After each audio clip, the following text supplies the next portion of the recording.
Here we are again. I'm Talen, Protector of the Keep. Today's video is on how to route base foam.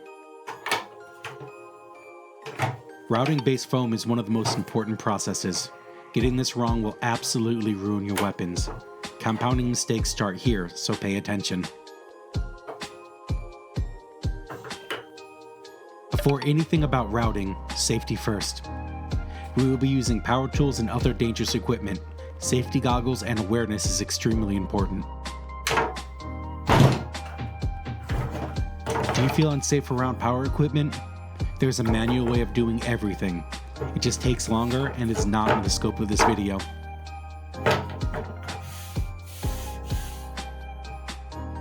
Tools, equipment, and materials used for routing foam. The only foam that we route is base foam. You will also need a router, bits, a guide, and clamps. Only core foam needs a trench routed out. The guide is to ensure that the trench comes out straight. As for the bits, let's talk more about them.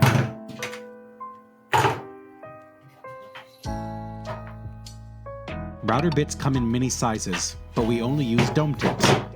We use 3/8, ½ inch, 2/3, and 1 inch wide router bits. These are all used for different sized weapons.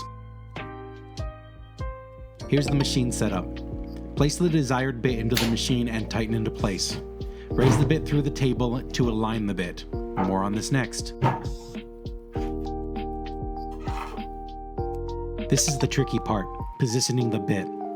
Position the bit so it's poking out a hair less than 1/2 the diameter of the core. Then verify by setting it next to the core. Readjust if needed.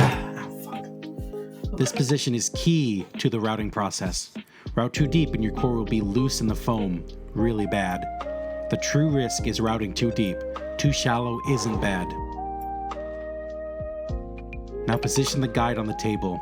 The guide is placed at 1/2 the foam's width to the center of the strip. 3/4 inch for blue foam, 1 inch for red foam.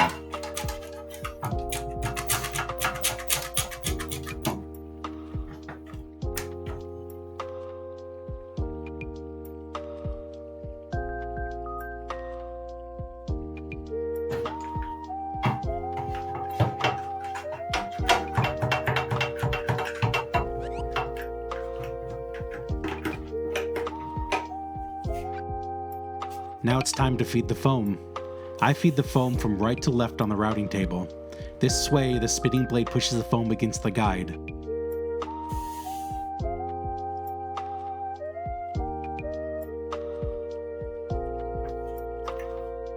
We also need to apply force down on the strip. This ensures that the router cuts deep enough into the strip. The key is not to apply too much force or you will warp the strip. This could also be a dangerous part. I use a wood slat to apply the necessary force on the strip. This keeps your hands away from the blade.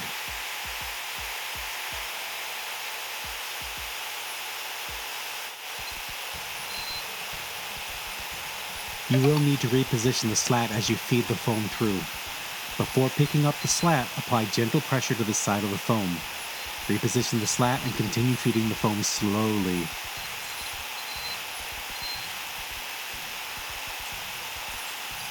When feeding the strip through the router, you must go slow. Moving too fast will force the strip to skip up and not cut deep. At the end of the strip, you also need to slow down some more.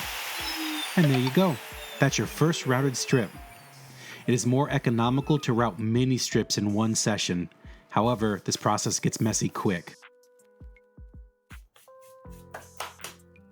Things to focus on while doing this process. Make sure you choose the right bit and to position it correctly. Feed the foam slowly through the router or you will regret it. And that's how you route foam. This is Talen, Protector of the Keep.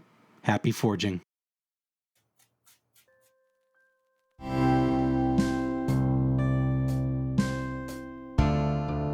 You know what I just fucking realized? This whole entire time, all of that, I had my sound on. I had my thing on. Well, hopefully it doesn't record it to the same thing. Well, it'd be weird if I changed it now.